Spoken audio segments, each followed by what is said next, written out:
अस्सलाम वालेकुम एवरीवन। आज हम जा रहे हैं बाज़ार, जो कि तोंसा शरीफ का फ़ेमस बाज़ार है। यहाँ पर एक बाज़ार देखा हमने जो कि बहुत बड़ा था, तो हमने वहाँ से ज़िद लगा दी कि हमें बस इसी बाज़ार में जाना है और देखना है, एक्सप्लोर करना है और आप सबको भी दिखाना है कि इस बाज़ार में क्या क्या मिलता है। तो हम चल पड़े, घर से निकले और सबसे पहले हम ये बर्तनों की दुकान पर रुके। यहाँ पर आप देख सकते हैं कितने सारे बर्तन थे, और स्टील के, लोहे के, तांबे के, हर तरह के बर्तन आपको नज़र आएंगे। और पीछे शीट्स नज़र आएंगी। ये मैं जूतों को देखते हुए कि ये किस तरह के मोज़े हैं, और ये मोज़े मुझे बहुत प्यारे लगे और हमने 2-4 जोड़े ले लिए। यहाँ पर भी बहुत सारे मोज़े थे, और क्योंकि सर्दी आ रही है तो आपको पता है कि ऐसी चीज़ें चलती हैं सर्दियों में ही।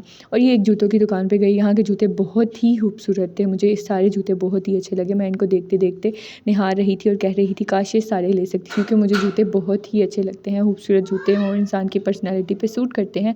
यहाँ पर छोटी छोटी बैंगल्स थी, बच्चों के खिलौने थे, और मैं इन खिलौनों को देख के बहुत खुश हो रही थी। और ये देखिए छोटी छोटी डॉल्स, किसी ज़माने में हम भी इन सब से खेल खेल कर बड़े हुए हैं।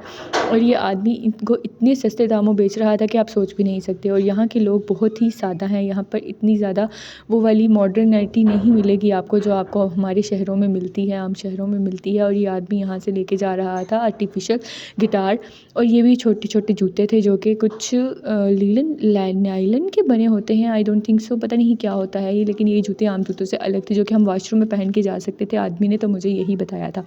यहाँ से चलते हुए फिर हम जूतों को देखने के बाद इस दुकान से निकले। तो जब हम इस दुकान से निकले तो ये बच्चा हमें बताने लग गया कि ये जूता इतने का है, ये है, वो है, सारी चीज़ हमें उसने बताई। फिर हमने सोचा कि एक जूता ले ही लेते हैं।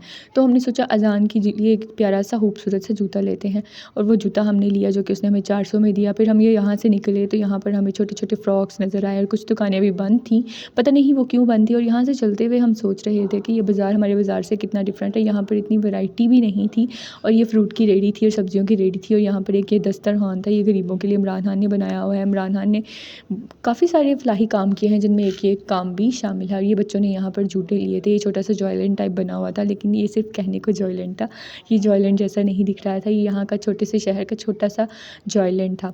लेकिन यहाँ पर ये एक बाज़ार था, मॉडर्न बाज़ार, और ये बहुत ही खूबसूरत और अच्छा और पुरसकून फ़िज़ा वाला बाज़ार था। यहाँ पर हम घूम रहे थे और खुश हो रहे थे, देख रहे थे कि हमारे आम शहरों से ये शहर कितना डिफरेंट है।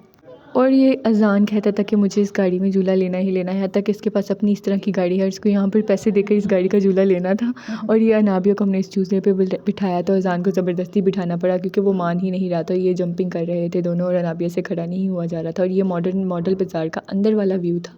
यहाँ पर हर चीज़ थी कहने को, लेकिन वो वाली मॉडर्निटी और वो वाली स्टाइलिंग और वो वाली फैशनेबिलिटी यहाँ पर आपको नहीं मिलेंगी। और देखिए यहाँ खाने के लिए कितना कुछ था, अमरूद थे, और यहाँ पर हर चीज़ हमारे शहर सियालकोट से बहुत ही कम दामों मिल रही थी। और यहाँ पर आपको लोगों की बातों की समझ नहीं आएगी, क्योंकि ये कुछ और ही ज़ुबान यानी कि सराइकी बोलते हैं। यहाँ की चांदगारियाँ आप देख सकते हैं, नीचे से झुकी हुई होती हैं, पीछे से और आगे से उठी हुई होती हैं। मुझे नहीं समझ आती ये चांदगारियाँ कैसे की होती हैं। और ये घर आके हमने खाना बनाना शुरू किया, क्योंकि भूख बहुत ज़ोरों से लग चुकी थी, हत्ता कि हम समोसे खा के आए थे। तो आज हम बना रहे हैं कोफ्ते। तो के लिए हमने कोफ्ते पहले ही बना के रखे थे, और हम ये अदरक काट रहे थे, प्याज काटा, अदरक काटा, छीला, और उसके बाद हमने इसके अंदर हरी मिर्चें जो होती हैं उनको ग्रेट करके डाला। ग्रेट करने से ये होता है कि हर चीज़ का जायका अंदर रच बस जाता है और बहुत मज़ा आता है, और ऊपर ऊपर दिखता नहीं है, ना टेस्ट ख़राब होता है।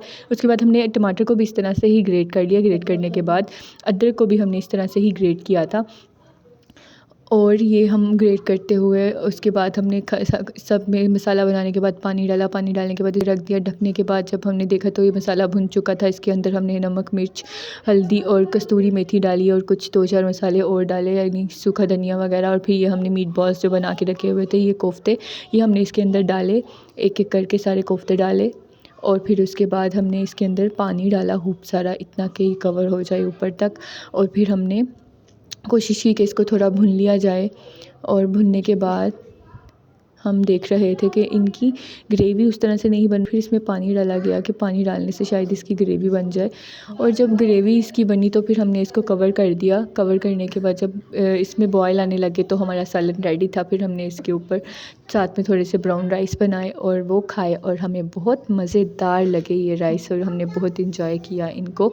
आप भी इस तरह की रेसिपी ट्राई कर सकते हैं, क्योंकि जो कि क्विक एंड रेसिपी होती है। नेक्स्ट चैनल में मिलेंगे। अल्लाह हाफ़िज़।